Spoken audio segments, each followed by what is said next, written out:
આજની ધર્મકથા અંતર્ગત આપણે આપણી પાઠ પરંપરાના પ્રકૃષ્ટ પુણ્યશાળી અને કદાચ એવું કહી શકાય કે આખી પાઠ પરંપરાની અંદર જેમણે પ્રભુના શાસનની ગરિમાને સામૂહિક રીતે સૌથી ટોચ પર લાવવા માટેના જે પ્રયત્નો કર્યા અને સફળ પણ થયા, એવા વ્યક્તિત્વોમાંનું એક અગ્રીમ વ્યક્તિત્વ એટલે કલિકાલ સર્વજ્ઞ હેમચંદ્રાચાર્ય અને એમની સાથે જોડાયા કુમારપાળ મહારાજા. આ બંનેઓની જોડીએ કેટલાક અદ્ભુત કમાલો કર્યા હતા. આજે એ કમાલની યશોગાથાને આપણે જોવી છે. ગઈકાલે આપણે જોયું કે કંઠેશ્વરી દેવીને દર વર્ષે બલિ ચડાવાતી હતી, પણ બેઉ કલ્યાણ મિત્રો કુમારપાળ મહારાજા અને કલિકાલ સર્વજ્ઞ હેમચંદ્રાચાર્ય, આ બંનેએ પોતે એક પ્લાન બનાવ્યો અને પ્લાન પ્રમાણે એક્ઝિક્યુટ કરી અને એમણે આ પૂજારી વગેરેઓને ઠપકો આપી અને બલિ બંધ કરાવડાવ્યો. પણ કંઠેશ્વરી દેવી પોતે એ બાબતની અંદર ગુસ્સે થયા.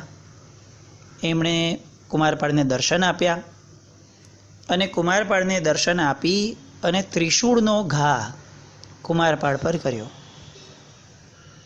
એક બહુ સહજ પ્રશ્ન થાય કે દેવીનું ત્રિશૂળ હોય, એ ત્રિશૂળ જો કોઈ મનુષ્યને લાગે તો એ મનુષ્ય જીવતો રહે, એ વાત કોના મગજમાં બેસશે? પણ કુમારપાળ મહારાજા જીવતા રહ્યા. પવિત્ર વ્યક્તિઓનું ઓરા સર્કલ એટલું જોરદાર હોય કે એના સર્કલની અંદર નેગેટિવિટીને આવતા પહેલાં 1000 વાર કેટલીક પવિત્રતાના પુંજનો સામનો કરવો પડે. હિલિંગની અંદર પણ આ વાત અત્યારે આજનું મોડર્ન સાયન્સ પણ સ્વીકારે છે કે દરેક વ્યક્તિનું એક આભા મંડળ છે. આપણે જ્યારે આખી સનાતન પરંપરા જોઈ લઈએ, હિન્દુ પરંપરા કે આપણી પરંપરા, આપણે કોઈ પણ પૂર્વના મહાપુરુષનો ફોટો, ચિત્ર વગેરે જોયું હશે તો એની પાછળ એક વ્હાઇટ કલરનો પુંજ જોતા હશો. પ્રભુની પાછળ ભામંડળ હોય છે. આ બધાને આજનું મોડર્ન સાયન્સ એ પરિપ્રેક્ષમાં સ્વીકારે છે કે દરેક વ્યક્તિ પાસે એક ઓરા છે. એવું નથી કે જેની પાછળ પુંજ દોર્યો છે એ લોકોને જ આ હોય, આપણને પણ હોય. પણ આ લોકોનો પુંજ એ સફેદ કલરનો વ્હાઇટ હોય. આપણી ઓરા એ વ્હાઇટનેસની યા તો ડલ વ્હાઇટનેસવાળી હોય, યા તો બ્લુઇશ હોય, અથવા આપણે ગુસ્સામાં છીએ અથવા કશાયની અંદર આપણે છીએ તો રેડ કલરની હોય. આજે કેટલાક ઓરા મેપિંગ મશીનથી આ કલર પણ જોઈ શકાય કે જેવું કોઈ એક વ્યક્તિ ગુસ્સો કરે છે એવી એની આજુબાજુનો આભામંડળનો રંગ જ આખો બદલાઈ જાય છે. આ બધા વિજ્ઞાન આપણા કુમારપાળ મહારાજાનો આ સફેદ કલરની ઓરાનો એમનો પુંજ, એ પુંજે કંઠેશ્વરી દેવીના ત્રિશૂળના ઘાને પણ ખાડ્યો. ફક્ત જેમ સૂડીનો ઘા સોયથી જાય એવી કહેવત છે, એવી રીતે દેવીના ત્રિશૂળના સ્પર્શના કારણે એમને શરીરમાં કોઢ થઈ ગયો. તરત જ એ રાજમહેલમાં વયા ગયા. ઉદયન મંત્રીને બોલાવ્યા અને મંત્રીને કીધું કે તમે જરા તરતથી કલિકાલ સર્વજ્ઞ પાસે જાઓ અને ગુરુ ભગવાનને જણાવો કે કુમારપાળ સાથે આવી ઘટના બની છે. આગળ શું કરવું એવી કોઈ વાત કુમારપાળને વિકલ્પમાં નથી, કારણ કે એનું કામ ફક્ત પોતાના કલ્યાણ મિત્ર સુધી પોતાની વાત પહોંચાડવા પૂરતું જ હતું. એ પછી હવે એમણે શું કરવું જોઈએ, આવું કરે તો વધારે સારું, આમ ન કરે તો સારું, મારી ઈચ્છા આ છે, છતાં પણ તમે જે નક્કી કરો એ, આવો કોઈ શબ્દ નહીં. કારણ કે જ્યાં સમર્પણ છે ત્યાં આવા શબ્દોની વિચારણા પણ નથી. કલિકાલ સર્વજ્ઞ પાસે વાત પહોંચી. તરત જ કલિકાલ સર્વજ્ઞએ નક્કી કર્યું કે આ શાસન હિલનાનું કારણ થશે, અને એટલે એમણે પોતાના શિષ્યને આજ્ઞા કરી કે અચિત જળ લઈ આવ્યા, પાત્રની અંદર ભરીને મૂક્યું અને એની પર હાથ રાખી અને કલિકાલ સર્વજ્ઞએ પોતાના પ્રાણ, પોતાની ઓરા એ પાણીની અંદર પૂરી. પરમાત્માના શાસનના આવા ઉપસર્ગ સમયે આ ઉપસર્ગોને કેવી રીતે ખાળી શકાય એવા કેટલાક મંત્રોચ્ચાર એ પણ કલિકાલ સર્વજ્ઞએ એ સમયે ગણ્યા. અને આ મંત્રોચ્ચારની ઓરાના પરિણામે, કારણ કે શબ્દની અંદર પણ ઓરા છે, તો એ મંત્રની ઓરાના પરિણામે આ પાણી હવે સામાન્ય પાણી ન રહ્યું. આ પાણી હવે રોગને નાશ કરનારું પાણી બન્યું. દેખીતી રીતે સેમ પાણી હતું, પણ પાણીનો પાવર એ હવે એક્સ્ટ્રા ઓર્ડિનરી થઈ ગયો. એ પાણી કુમારપાળ મહારાજા પાસે લવાયું અને પાણી દ્વારા કુમારપાળ મહારાજાને લેપ કરાયો.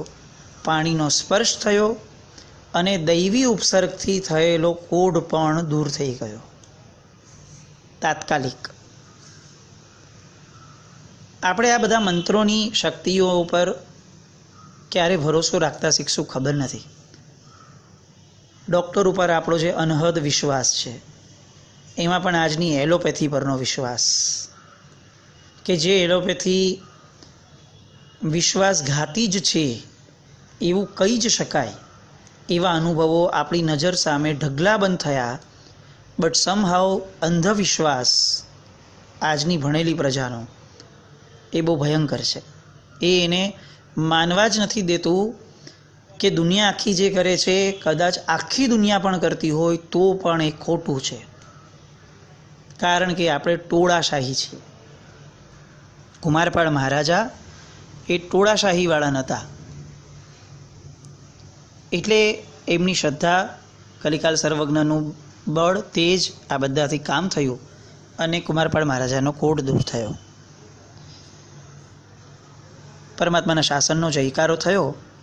એ બ્રાહ્મણોને કેવી રીતે ચાલશે, ખૂચ્યું એ સમયે. એટલે તરત જ એમણે પોતાના સમર્થ આચાર્ય દેવબોધિ, એ દેવબોધિને બોલાવ્યા. દેવબોધિએ પડકાર ફેંક્યો અને દેવબોધિ હેમચંદ્રાચાર્ય સાથે વાદમાં ઉતર્યા અને વાદમાં હાર્યા. પણ પછી હેમચંદ્રાચાર્યને તો ઇમ્પ્રેસ ન કરી શક્યા, પણ કુમારપાળ મહારાજાને ઇમ્પ્રેસ કરવું એ એમની શક્તિ અંતર્ગત હતું. એટલે એમણે તરત જ કુમારપાળ મહારાજાને પોતાની શક્તિ દ્વારા બ્રહ્મા, હરિહર, આવા બધા દેવો બતાવડાવ્યા. આ દેવો લાઈવ, કોઈ સપનાની વાત નથી, લાઈવ દેવોને જોઈ શક્યા કુમારપાળ મહારાજા. અને આ દેવો બોલતા હતા કુમારપાળ મહારાજાને કે રાજન, શિવ ધર્મ જ શ્રેષ્ઠ છે, માટે તું એ ધર્મને જ અંગીકાર કરજે. એ પછીથી આ કથન સત્ય કરવા માટે આ દેવબોધિએ કુમારપાળ મહારાજાની 7 પેઢીના પૂર્વ પુરુષો જે કાળ કરી ગયા હતા, મૃત્યુ પામ્યા હતા, એ બધાને દેખાડ્યા. એ બધા કુમારપાળ મહારાજાની સામે આવ્યા અને સામે આવીને એ લોકો પણ બોલ્યા કે આપણી પરંપરાની અંદર શૈવ ધર્મ છે, તો તું પછી શૈવ ધર્મથી ચલિત નહીં થતો. હવે રાજાની અંદરની જે સ્પષ્ટતા હતી કુમારપાળ મહારાજાની, એ ગાઢ હતી. પણ જ્યારે આટલા બધા દેવો, આટલા બધા પૂર્વજો આવી અને સ્પષ્ટપણે જ્યારે આવું કહે તો વિમાસણ તો થાય જ. અને કુમારપાળ મહારાજા એ વિમાસણમાં પડ્યા. પણ પોતાની વિમાસણ પણ પોતાને ખૂંચે જ છે. એટલે ફરીથી એમણે મંત્રીશ્વરને કીધું કે તમે જઈને જરા આચાર્ય ભગવાનને વાત કરો ને. એટલે મંત્રીએ કીધું કે એમાં શું મૂંઝાવાનું, આપણે આચાર્ય ભગવાનની આગળ જઈને ખાતરી કરી લઈએ. એટલે મંત્રી પહેલાં જઈ અને આચાર્ય ભગવંતને બધું કહી આવ્યા હતા કે દેવબુદ્ધિએ આવી બધું વૃત્તાંત થયો છે એમની હારે. આચાર્ય મહારાજે કીધું કે સારું, વાંધો નથી. આચાર્ય ભગવંતનું વ્યાખ્યાન થયું. કુમારપાળ મહારાજા આવવાના હતા, ખબર હતી. એ દિવસે આચાર્ય ભગવંતે 7 પાટો એક ઉપર એક ગોઠવાવી અને 7મી પાટ ઉપર બેસીને પોતે પ્રવચન કરવા લાગ્યા. કુમારપાળ મહારાજા આવ્યા, વ્યાખ્યાનમાં બેઠા.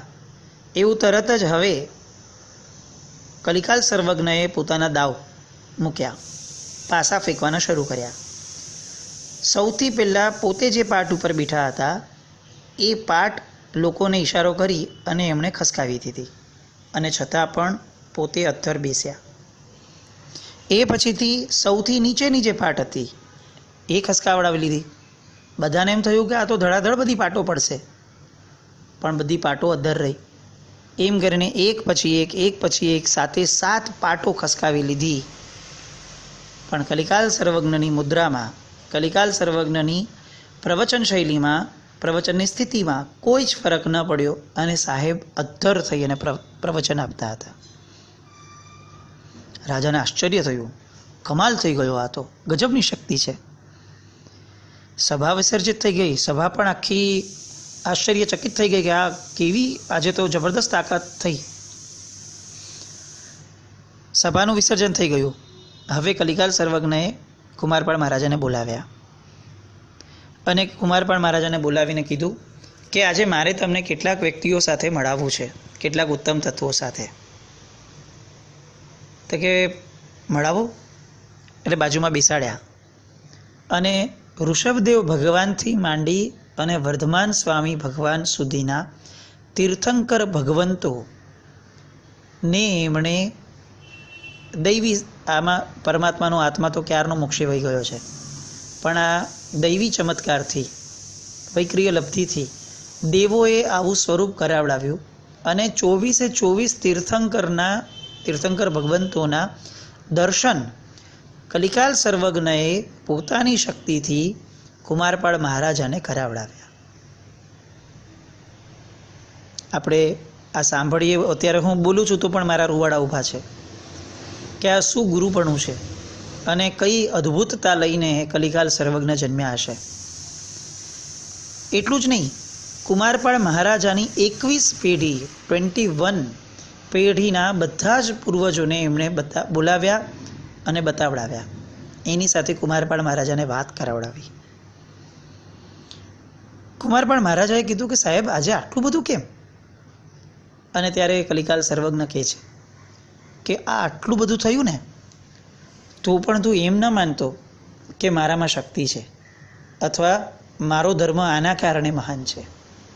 કારણ કે આ બધા ખેલ એ તો યોગની શક્તિ દ્વારા કોઈ પણ યોગી પુરુષ કરી શકે.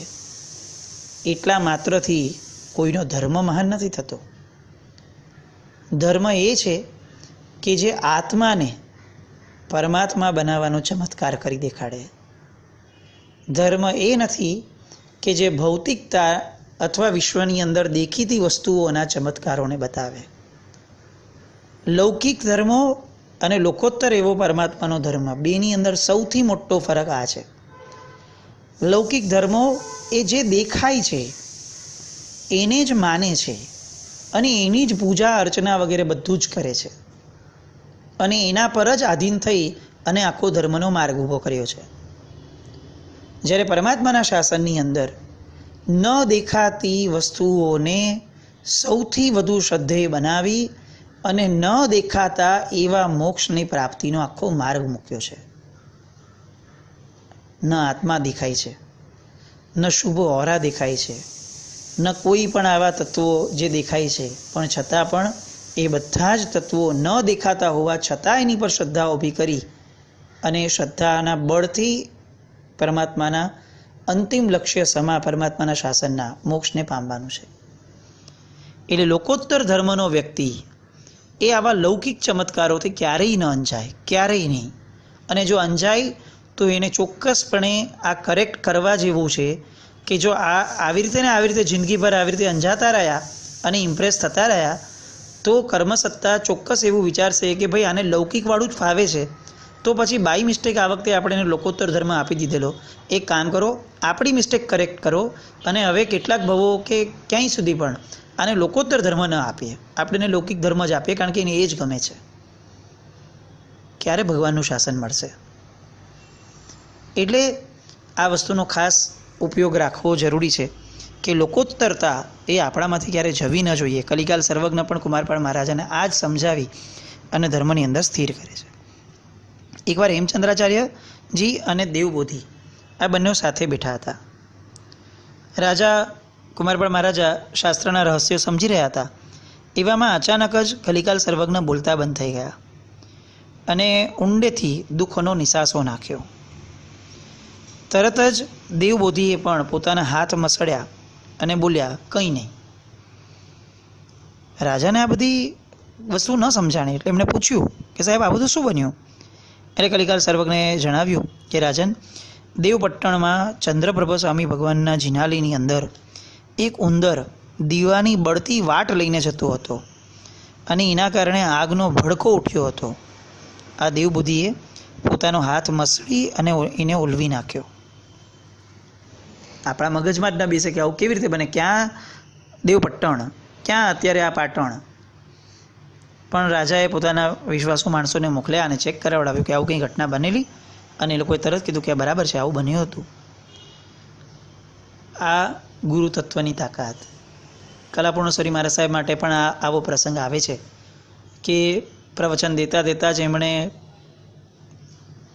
પોતાનું જે કપડું હતું એ કપડાથી જ એમણે કંઈક એમ કપડાને મસળ્યું અને કોઈકે પૂછ્યું કે સાહેબ આજે આવું કેમ કર્યું હતું? અને એમણે તરત કીધું કે શંખેશ્વરમાં દાદાની પાસે ત્યાં આજે આગ લાગી હતી એટલે મેં એને બુઝાવી. સાંભળનારને આશ્ચર્ય થયું. એમણે શંખેશ્વર કન્ફર્મ કર્યું અને કન્ફર્મ કરતાં ખબર પડી કે એક્ઝેક્ટ એ જ સમયે શંખેશ્વરમાં આગ લાગી હતી જે બુઝાઈ પણ ગઈ. આ યોગની શક્તિઓ છે, આ યોગી જીવોની શક્તિઓ છે. એ પછીથી હજી એક પ્રસંગ બને છે. ચોમાસાની મોસમ હતી. ચાતુર્માસની અંદર કુમારપાળ મહારાજા ક્યારેય નગરની બહાર ન જતા, આવો એમને નિયમ હતો. 18 દેશના ધણીને પણ આવો નિયમ હતો. આપણે કેટલા દેશના ધણી છીએ મને નથી ખબર, પણ ચાતુર્માસની અંદર બહારગામ ન જવું એ ચાતુર્માસની સર્વશ્રેષ્ઠ આરાધના છે. બીજી બધી જ આરાધનાઓ એ એની નીચેથી શરૂ થશે. સૌથી પહેલી લાઈન શરૂ થશે કે જૈણાના માટે જ આ ચાતુર્માસ છે, તો સૌથી પહેલો જૈણાનો ધર્મ, અને એમાં સૌથી મોટી જૈણા કઈ તો કે આવશ્યકતા વગર નગરની બહાર ન જવું. અને એમાં પણ સંકલ્પપૂર્વક, વિરતીના પચકાણપૂર્વક મારા એરિયાની બહાર તો બહારગામ દેશાટન માટે તો નથી જ જવું. કૃષ્ણ મહારાજાને પણ આવા નિયમો હતા, કુમારપાળ મહારાજાને પણ આવા નિયમો હતા. આપણે ક્યારે લેશું એ આપણે વિચારવાનું. ગુપ્તચરો એક વાત આ નિયમની વાત મોહમ્મદ ગિઝનીને કીધી એટલે ગિઝનીએ તરત જ ગુજરાત ઉપર ચડાઈ કરવાનો નિર્ણય કર્યો. ચડાઈ એટલે સૈન્ય લઈને આવતો ગયો ધસમસતો. કુમારપાળ મહારાજાને સમાચાર મળ્યા. એમને તો માટે બહુ મોટું ધર્મ સંકટ થઈ ગયું. જો વ્રતને વળગીને રહે તો હવે પોતાના આત્મહિતનો વિચાર નહોતો, આ તો દેશની વાત આવી. હવે દેશનું રક્ષણ તો કરવું જ પડે, પણ એ જો ફરજ બજાવવા જાય તો પોતાની આજ્ઞાથી પણ ચલાયમાન થાય, પ્રતિજ્ઞાથી. શું કરવું? એ કંઈ ગૂંચવાડો થયો, ઉકેલી ન શક્યા. એટલે રેડી રેકનર એમની પાસે હતા જ. એટલે જ્યારે કંઈ ન સમજાયું તરત જ એ બાળકની જેમ આવી ગયા અને કલિકાલ સર્વજ્ઞને વાત કરી. સાહેબે કીધું કે કાંઈ વાંધો નહીં, શાંતિથી સૂઈ જા. એટલે રાજા તો વયા ગયા કે સારું, સાહેબે કહી દીધું છે એટલે મારું કામ થઈ ગયું. એ પછી ગુરુ ભગવાન કમળ આસને બેઠા, ઊંડી સમાધિ ચડાવી અને પોતાના મંત્રોચ્ચાર અને પોતાની ઓરાથી એ એક ધ્યાનમાં બેઠા. થોડી વાર થઈ અને ત્યાં આકાશમાંથી એક પાલખી આખી નીચે ઉતરતી જણાય. એ બેસિકલી એક પલંગ જેવું હતું. એ પલંગની અંદર એક માણસ ઊંઘતો હતો. એ જે ઊંઘતો માણસ હતો એ બીજો કોઈ નહીં, મોહમ્મદ ગઝની પોતે હતો. પોતાની યોગ વિદ્યાના બળે સાહેબે એને ત્યાં બોલાવી લીધો. ગુજરાતનું પાટનગર પાટણ એ આ દ્રશ્ય જોઈ અને આભા બની ગયા બધા.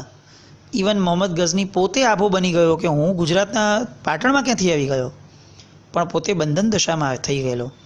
એટલે તરત જ એણે કુમારપાળ મહારાજા આવ્યા, એને હાથ જોડીને વિનંતી કરી અને એમણે તરત કીધું કે મારે ગુજરાત સાથે સુલેહ જ છે, મારે કોઈ યુદ્ધ નથી કરવું અને તમે મને મુક્ત કરો. ત્યારે કલિકાલ સર્વજ્ઞ અને કુમારપાળ મહારાજા એમ કહે છે કે તને મુક્ત એક જ શરતે કરીએ, તું યુદ્ધ ન કર એ કંઈ અમારો આશય નથી, એ તો આમે પતી ગયું, પણ તું એક વચન આપ કે તું તારા રાજ્યની અંદર 6 મહિના સુધી, કમસે કમ 6 મહિના સુધી એક પણ જીવંત પ્રાણી મરે નહીં, કોઈ મારે નહીં, એવી અમારીનું પાલન કરાવવાનું વચન આપે તો તને છોડીએ. ઓલા પાસે વિકલ્પ જ નહોતો. કોઈ એક ગુરુ જ્યારે પોતે આખા સૈન્યની વચ્ચે સૂતો છે એવા સમયે પણ સૈન્યની વચ્ચેથી ઉપાડી અને જો પોતાના નગરમાં લાવી શકે એવા ગુરુને ના પાડવાની તાકાત હવે કોની રહે? અને તરત જ એણે વચન આપ્યું, એ પછીથી ગુરુ ભગવંતે એને મુક્ત કર્યો. કેટલા ચમત્કારો આપણે સાંભળશું અને આમ આભા બની જઈએ કે શું ગજબ જોડી હતી આ. હજી એક દ્રષ્ટાંત આવે છે. આજે પૂનમ છે કે અમાસ, આવી ચર્ચા દેવબોધિ અને હેમચંદ્રાચાર્યજી વચ્ચે થઈ હતી. અમાસ પણ હેમચંદ્રાચાર્યજી દ્વારા સહજપણે બાય મિસ્ટેક આજે પૂનમ છે એવું કહેવાય ગયું. હવે દેવબોધિને તો ચાન્સ મળી ગયો એટલે એણે તો ઘણી બધી મજાક પણ કરી, પણ કલિકાલ સર્વજ્ઞને હવે વિચાર આવ્યો કે જો મારાથી બોલાઈ ગયું છે, મારી ભૂલ છે, ના નથી, ભૂલ કબૂલી લઉં, પણ લફડું એ છે કે જો અત્યારે હું ભૂલ કબૂલીશ તો મારું ખરાબ દેખાશે એવું નહીં થાય, અત્યારે ધર્મનું ખરાબ દેખાશે. તો એટલે એમણે ભૂલ ન કબૂલી. પોતાનો કોઈ અહંકાર નથી, પણ પોતે જે પદ ઉપર બેઠા છે એ પદ અને જેમને સાચવવાનું છે એ ભગવાનની પેઢી, આ બેમાંથી એક પણની ગરિમા નાનકડી પણ ઝાંખી ન થાય એવું એમના મનમાં ઠસ્સાયેલું બેઠું હતું. અને પોતે એવા શક્તિમાન પણ હતા કે પોતાને પોતાની ઉપર ભરોસો પણ હતો કે હું બોલું છું તો કરીને બતાવી શકીશ. અને એટલે એમણે પોતાની હાર ન કબૂલી અને એમણે કીધું કે કાંઈ વાંધો નહીં, સાંજે નિર્ણય થઈ જશે, અમાસ હશે તો ચંદ્ર નહીં ઉગે. સૂર્યાસ્ત થઈ ગયો. કુમારપાળ દેવબોધિ સાથે મહેલની અગાસીએ ચડ્યા અને તરત જ કેટલાક ઊંટોને પણ મોકલ્યા કે તમે જાઓ અને પૂર્વ દિશા તરફ જઈને ચેક કરો કે શું થાય છે. પણ બધાના આશ્ચર્ય વચ્ચે અમાસની કાળી ડિબાંગ રાત્રિમાં પણ પૂર્ણ ચંદ્રનો ઉદય થયો અને બધાએ આ ચંદ્રને જોયો. ફક્ત એટલા સમય માટે થયો એવું નહીં, આખી રાત ચંદ્ર ત્યાં રહ્યો. ઊંટ સવારો પણ પાછા આવ્યા, ચંદ્રને જોયો છે એમ કહી અને સ્વસ્થાને ગયા. હવે દેવબોધિ પાસે સરેન્ડર થવા સિવાય કોઈ જ વિકલ્પ નહોતો, કારણ કે સામે જે જાદુગર બેઠા છે એ એવા છે કે જે પોતાની યોગ, પોતાની વિદ્યા, પોતાની મંત્રશક્તિ અને પોતાની પવિત્રતાના બળે આ સૃષ્ટિની અંદર પરમાત્માના શાસનની પ્રભાવના માટે શું ન કરી શકે એ પ્રશ્ન છે. આવા કેટલા પ્રસંગો બ્રાહ્મણોએ ખૂબ સમજાવવાનો પ્રયત્ન કર્યો, પણ હેમચંદ્રાચાર્ય પરની કુમારપાળની શ્રદ્ધા અનન્ય રહી. અને કલિકાલ સર્વજ્ઞ પોતે એટલા સહિષ્ણુ પણ હતા કે એમણે પોતે સોમેશ્વર મહાદેવનું જે લાકડાનું મંદિર હતું એનો જીર્ણોદ્ધાર કરવાની પ્રેરણા કુમારપાળ મહારાજાને કરી અને કુમારપાળ મહારાજા પાસે જીર્ણોદ્ધાર કરાવડાવ્યો. કારણ કે સહિષ્ણુતાનો ભાવ એ જૈનના બચ્ચાની અંદર મૂળથી, જન્મથી હોવો જોઈએ. કલિકાલ સર્વજ્ઞની આવી કેટલીય વાતો આવતીકાલે કદાચ આપણે સમાપનના છેવાડે હશું, પણ કલિકાલ સર્વજ્ઞ અને કુમારપાળ મહારાજા પરમારથ એ બંનેની આ વાતો અખૂટ, ક્યારેય ખોટે નહીં એવી એને સાંભળવા દ્વારા પરમાત્માને એવી પ્રાર્થના કરીએ કે આપણા જીવનમાં પણ આવી શ્રદ્ધા પ્રગટે.